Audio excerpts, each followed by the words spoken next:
नीलम गोरे, the Neelam गोरे हे नाव उच्चारल्यावर तुम्हाला काय आठवतं? एखादं गाजलेलं पुस्तक, त्यांनी लिहिलेला एखादा वैचारिक ग्रंथ, कादंबरी, कविता संग्रह, ललित लेखन, गेला बाजार एखादा चारोळी संग्रह? नाही, साहित्य संमेलनामध्ये साहित्यिक म्हणून त्यांना त्यांची मुलाखत घेतली गेली, म्हणून मी आपलं सहज बोलतीये.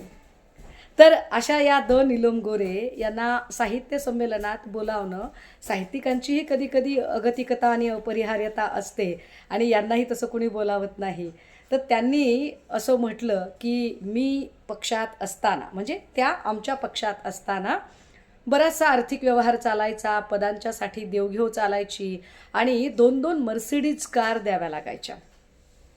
आता 2-2 मर्सिडीज कार म्हणजे फार मोठी गोष्ट आहे बाबा. मला तरी पक्षात येऊन फक्त 2-2.5 वर्ष झालेली आहेत. आमचे म्हात्रे दादा पण आत्ता पक्षफुटीच्या नंतर आलेले आहेत. पण त्याच्या आधी मातोश्रीवर सदा सर्व काळ पडीक कोण असायचं? तर नीलम गोरे असायच्या. पक्षात कुणाला घ्यायचं, कुणाला नाही घ्यायचं, कोणाला प्रवेश द्यायचा नाही द्यायचा, एवढंच काय, मातोश्रीच्या गेटच्या आत कुणाला सोडायचं, कुणाला नाही सोडायचं, बॅरिकेड्स लावण्याचं काम नीलम गोरे करायच्या. त्यामुळे 18 महिने 13 त्रिकाळ मातोश्रीवर पडीक असणाऱ्या नीलम गोरे यांना हा आर्थिक व्यवहार जास्त चांगला माहीत असेल.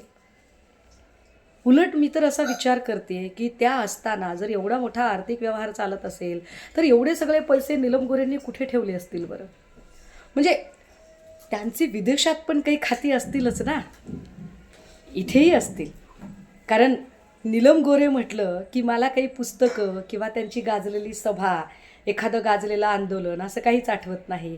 मला नीलम गोरे म्हटलं की छान छान लफेदार पदराच्या साड्या, हिऱ्या मोत्यांचे नेकलेस, त्याच्यावर मॅचिंग कानातली डुलं, त्याला मॅचिंग असणारीच अत्यंत झोकातली पर्स, हातात हिऱ्या मोत्यांच्या बांगड्या, हा हा सगळा अवतार मला नीलम गोरे म्हटल्यावर आठवतो. त्या नीलम गोरेंना या सगळ्या आर्थिक व्यवहाराबद्दल जास्त चांगलं माहिती असेल, किंबहुना त्याच्या पहिल्या लाभार्थी नीलम गोरेच असणार. मला नीलम गोरेंकडून खरंच तो हिशोब ऐकायला आवडेल. आता राहिला प्रश्न त्यांना काही जाब विचारायचा का, तर अजिबात नाही. ज्यांचा बुद्ध्यांक आहे आणि ज्यांना कर्तृत्व आहे, आपण त्यांच्याशी वाद घातला पाहिजे. कर्तृत्व शून्य आणि निव्वळ चापलुसी करून, मर्जी संपादन करून, विश्वासघाताने पदं मिळवणाऱ्या लोकांवर मी काही बोलावं असं मला अजिबात वाटत नाही.